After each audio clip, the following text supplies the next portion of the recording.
अभी मेरे पति का देहांत अप्रैल में हुआ है, तो ये सूचना पहले आ गई थी कि भवन का निर्माण होगा। तो मेरे पति ने बोला कि हम खुश नसीब लोग हैं कि जो हमने जो मिशन को लेके चले थे उसको पूरा होते हुए हम देख रहे हैं, लेकिन वो पहले ही चले गए।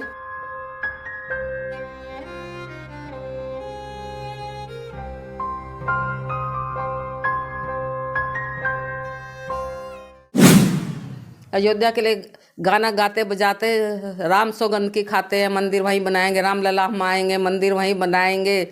पूरी ट्रेन भरी हुई गीतों से गाती हुई उधर को जा रही थी, अयोध्या की तरफ को जा रही थी। पुलिस आई, डंडे भी चलाने लगी। तो हमारी एक महिला साथी को तो पीठ में बहुत जोर से डंडा भी लगा, हमें भी लगे, लेकिन उसके तो इतने जोर से लगा कि आज भी उसको बेल्ट लगी हुई है। कहीं चप्पल पड़ी है, कहीं बैग पड़ा है, कहीं कुछ पड़ा है, कहीं कुछ पड़ा है। कुछ पता नहीं लग रहा था कि कौन किधर पड़ा है। कोई भीड़ में दब गया, कोई जो लोग को गोली लगी थी उनको वहाँ से मतलब कि शवों को भी नहीं उठाने दिया जा रहा था।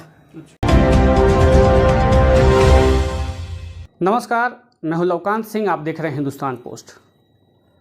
एक ऐसा समय था जब राम प्रेमियों के खून में उबाल आया था और वो उबाल इतना विकराल बना कि उसने बाबरी मस्जिद जैसे अमर्यादित ढांचे को नीचे गिरा दिया। उस आंदोलन में बहुत लोगों ने अपने सीने में गोली खाई, बहुत लोगों ने अपने बेटे गंवाए, अपने सुहाग गंवाए, अपने दोस्त नातेदार रिश्तेदार गंवाए। बहुत लोगों ने आंदोलन में खून बहाए, तब जाकर उनके खून पर सिंचित होकर आज 22 जनवरी को राम मंदिर में रामलला का प्राण प्रतिष्ठान होने जा रहा है। इस दौरान की जो घटनाएं हुई उसमें बहुत लोग ऐसे थे जो प्रत्यक्षदर्शी थे, वहाँ पे उस आंदोलन में रहे। उन्होंने भी बहुत कुछ गवाया, बहुत कुछ विभत्स देखा जब गोलीकांड हुआ वहाँ पे।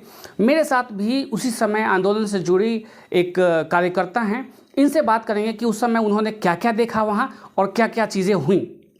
जी मैडम, क्या क्या हुआ? पहले तो आप अपना नाम बताएं और उस आंदोलन में आपका क्या सहभागिता था। मेरा नाम जयंती ठाकुर है और मेरी पृष्ठभूमि जो है संघ परिवार से है जी। और मैं बीजेपी से भी हूँ, क्योंकि छोटी उम्र में मेरी शादी हो गई थी। तो मेरे पति खुद विद्यार्थी परिषद थे, दिल्ली प्रदेश के प्रथम पूर्वांचल प्रकोष्ठ के अध्यक्ष रहे हैं, विधायक का चुनाव लड़े हैं। क्योंकि पृष्ठभूमि ऐसी थी और नौजवान थे उस समय हम, जबकि ये घटना है, बच्चे मेरे छोटे छोटे थे, लेकिन पृष्ठभूमि ऐसी थी क्योंकि मेरे पति खुद अगुवाई करते थे हर कार्यक्रम की, तो हमेशा मेरे को साथ लेके चलते थे। लेकिन फिर भी उन्होंने कहा कि आप रुक जाइए, बच्चे छोटे हैं। लेकिन मेरा मायके पास ही था। मेरे पास 3 बेटियां हैं, मैं अपनी तीनों बेटियों को अपने मायके में छोड़ के मेरे पति के साथ, और हम मेरे उस समय और अन्य बहनें थी साथ में जो हमारे साथ काम करती थी, उनके साथ 8-10 बहनों के साथ हम स्वयं अयोध्या के लिए रवाना हुआ। 1 दिसंबर से लोग वहाँ जाना शुरू हो गए थे अयोध्या के लिए, तो कार सेवा के लिए। लेकिन हम लोग क्योंकि पास में है थोड़ा, तो हम लोग यहाँ से 3 तारीख को रवाना हुए अयोध्या के लिए। अयोध्या के लिए गाना गाते बजाते राम सौगंध की खाते हैं, मंदिर वहीं बनाएंगे, राम लला हम आएंगे, मंदिर वहीं बनाएंगे। पूरी ट्रेन भरी हुई गीतों से गाती हुई उधर को जा रही थी, अयोध्या की तरफ को जा रही थी। लेकिन जब हम अयोध्या के उधर से गुजरे तो अयोध्या स्टेशन पे ट्रेन नहीं रुकी।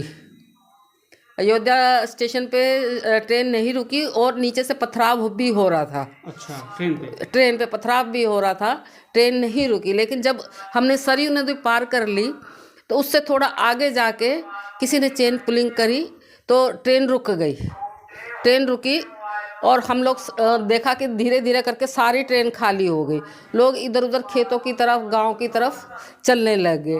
हम भी उसी भीड़ के पीछे चलते चलते आगे गए तो एक फार्म हाउस सा आया। वहाँ पे कुछ साधु संत लोग भी रुके हुए थे, वहाँ हम लोग भी वहीं पे पहुँच गए। वहाँ पे हमने खाना वाना खिलाया हमारे को, लेकिन हमें स्वयं ही नहीं पता चल रहा था हम हैं कहाँ पर। तो लेकिन वहाँ से पता करते हुए उनसे पूछा तो उन्होंने बोला अभी आपको काफ़ी दूर पैदल वापस जाना पड़ेगा अयोध्या के लिए, और सरयू नदी आपको पार करनी पड़ेगी। तो खाना खा के अगले दिन शाम के टाइम हम, क्योंकि दिन में तो वहाँ पे चारों तरफ चप्पे चप्पे पे सीआरपी पुलिस का पहरा लगा हुआ था, हम लोग बचते बचाते हुए, घूमते घामते, छुपते छुपाते हुए सरयू नदी के पास पहुँचे। लेकिन अब सरयू नदी में पानी के साथ साथ दलदल भी थी, पार नहीं हो पा रही थी सरयू नदी। तो वहाँ पे नौका थी, वो नौका वाले से कहे कि किस तरह, आदमी तो किसी तरह पार हो गए, लेकिन महिलाएं जो थी वो नौका में बैठ के उस तरफ आ गए। और वहाँ से निकल के जब कार सेवकों को वहाँ पे टोलियाँ खड़ी हुई थी कि किसको किधर भेजना है, तो हम लोगों को मानस भवन में भेजा गया। मानस भवन जहाँ पर अभी मंदिर परिसर बन रहा है, वो है मानस भवन। अभी वहाँ पे परिसर बन रहा है। मानस भवन में गए, अगले दिन रात को वहाँ रुके, सवेरे वहाँ पर अडवाणी जी ने आना था, उमा भारती जी ने आना था, मुरली मनोहर जोशी जी ने आना था।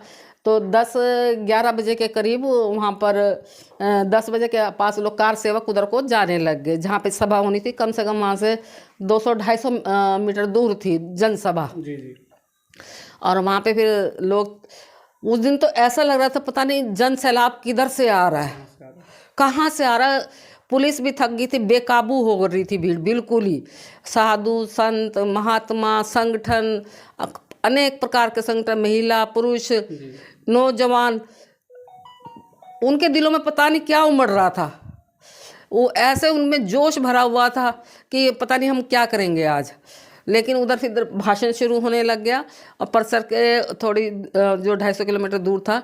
लेकिन 12 बजे के बाद के आसपास 2-3 लोग उसके ऊपर, ब्रिज के ऊपर चढ़ गए, जो बाबरी मस्जिद का ब्रिज बना हुआ, ऊपर ब्रिज बना हुआ है, उसके ऊपर चढ़ गए।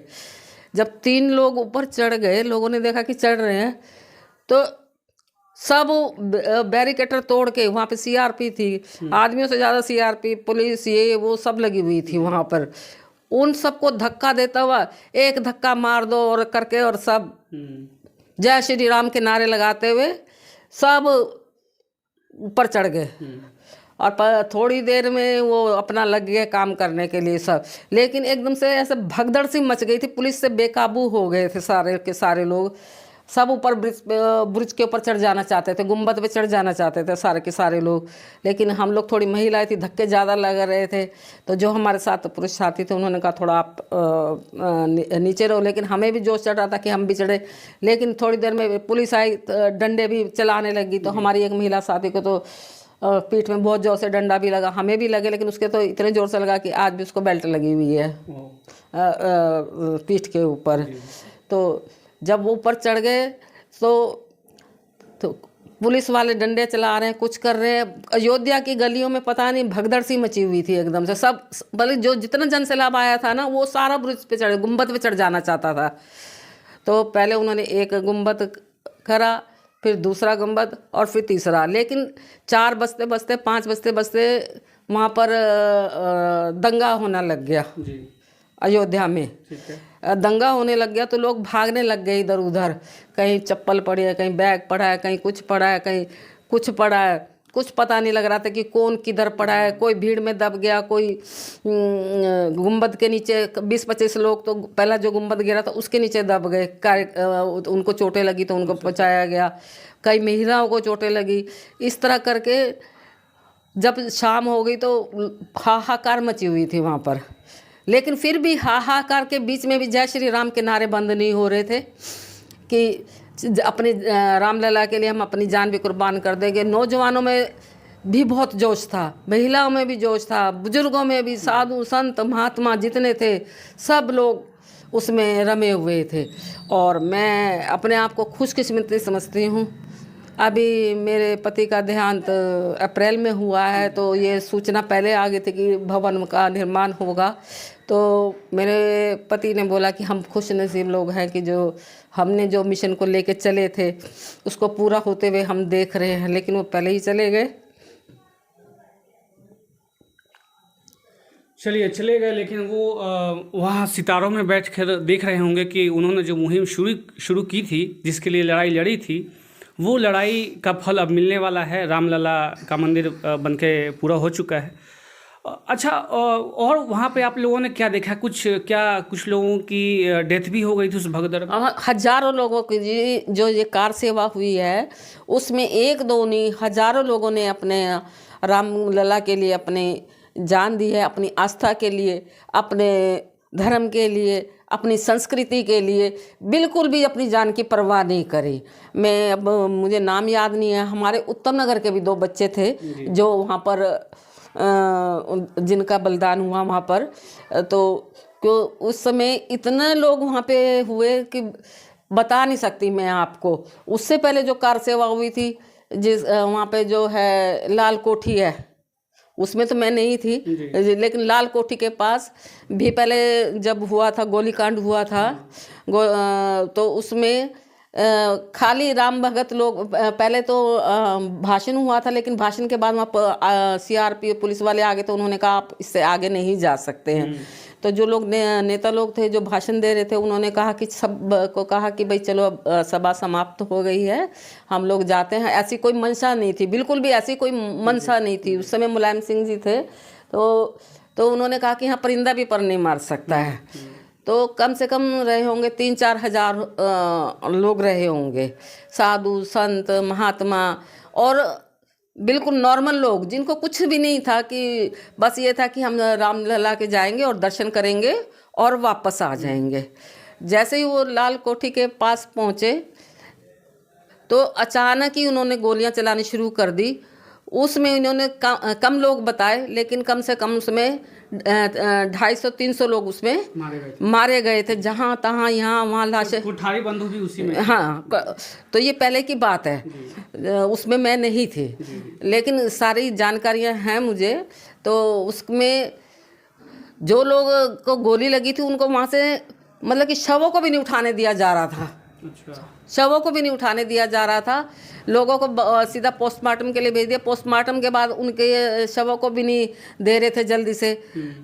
और वहाँ पर जो हुआ उसको बता रहे कि कुछ नहीं हुआ, 20-25 लोग मरे। लेकिन वहाँ जिसका नाम लाल कोठी है वो इसीलिए वहाँ की सारी दीवारें लाल हो गई। हाँ, सारे CRP वाले, एक जो उनका बड़ा हेड था उसने बोला चलाओ गोली, और वो खुद भी गोली चला रहा था। अच्छा। हाँ, ये तो जनरल डायर वाली बात हो गई जो अंग्रेजों के समय में हुई थी। हाँ जी, उसने खुद भी गोलियां चलाई और सारे लोग एकदम भगदड़ मच गई। साधु संत वहाँ खून से लथपथ पड़े हुए थे, आम जनता वहाँ खून से लथपथ पड़ी हुई थी। तो मैं जानती हूँ कि भगवान आज उनको खुश हो रहे होंगे और उनको अपने श्री चरणों में जगह दे रहे होंगे, जिन्होंने इस राम मंदिर के लिए खून बहाया है, आहुति दी है। और आने वाली हमारी पीढ़ी के लिए भी ये है कि अपनी संस्कृति को कैसे बचाना है। अपने सीने पे गोली खाएंगे, जान दे देंगे। हम लोगों ने अपने राम की सौगंध खाई थी कि मंदिर वहीं बनाएंगे। आज हमारी सौगंध पूरी हो रही है। दिल में इतना हर्ष है, इतनी खुशी है, बहुत ज़्यादा खुशी है। अच्छा, इस खुशी को वैसे बयां करने के लिए मुझे लगता है कि शब्द भी कम पड़ जाएंगे, लेकिन जो 22 जनवरी को महोत्सव होने वाला है, इसकी क्या क्या तैयारियां आप लोगों ने की हैं? 22 तारीख को जो महोत्सव होने जा रहा है, हमारे अपने अपने क्षेत्र में अपने अपनी जो हमारी मंडल है या शाखाएं हैं, जो भी है, उन सबको सूचना दी गई है। और मैं खुद भी पहले हमारे यहाँ अयोध्या से निमंत्रित के लिए अक्षत आए हैं, वहाँ से अक्षत आए हैं। हमारे यहाँ राधा कृष्ण मंदिर में आए थे, हमने उनका स्वागत किया, वहाँ रखा उनको। और दूसरे मोहन गार्डन वाले राधा कृष्ण मंदिर से सबको वितरण किया गया था। वहाँ से लाके यहाँ पे हमने एक टोली बनाई है। हम प्रतिदिन जाते हैं अक्षत बांटने के लिए, घर घर में ढोलकी छेने बजाते हुए, माइक लेके गीत गाते हुए।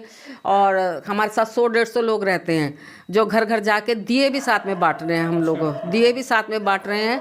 और जो हमारा राधा कृष्ण मंदिर है यहाँ पर नाले पे, रनौला रोड पे, उस पे 22 जनवरी को बड़ी LED लगा के वहाँ पे जो सीधा प्रसारण है वो दिखाया जाएगा। सारा दिन वहाँ पर कीर्तन होगा, भजन होगा, राम जी के नारे लगेंगे, जय घोष होगा राम जी का। और उसके बाद वहाँ पर प्रसाद का वितरण का भी है, भोजन भी होगा वहाँ पर। तो सारा दिन हम लोग राधा कृष्ण में यहाँ की जो हिस्सा हमारे को मिला है कार्य करने के लिए, वहाँ के सारे लोग वहाँ पर उपस्थित रहेंगे। जिस प्रकार लोगों के घर में अगर कोई नया बालक आता है तो खुशियों से पूरा आंगन गूंज उठता है। भारत का ये आंगन इस बार रामलला के लिए गूंज उठा है। तैयारियां जोरों से चल रही है और उन लोगों को बेहद खुशी है जिन्होंने रामलला को प्रतिष्ठित करवाने के लिए इस मुहिम में अपना खून बहाया, अपने समय गंवाए। और कई लोग तो ऐसे हैं जो आज भी विकलांगता का जीवन जी रहे हैं, जो चोटें उन्होंने वहाँ से खाई थी।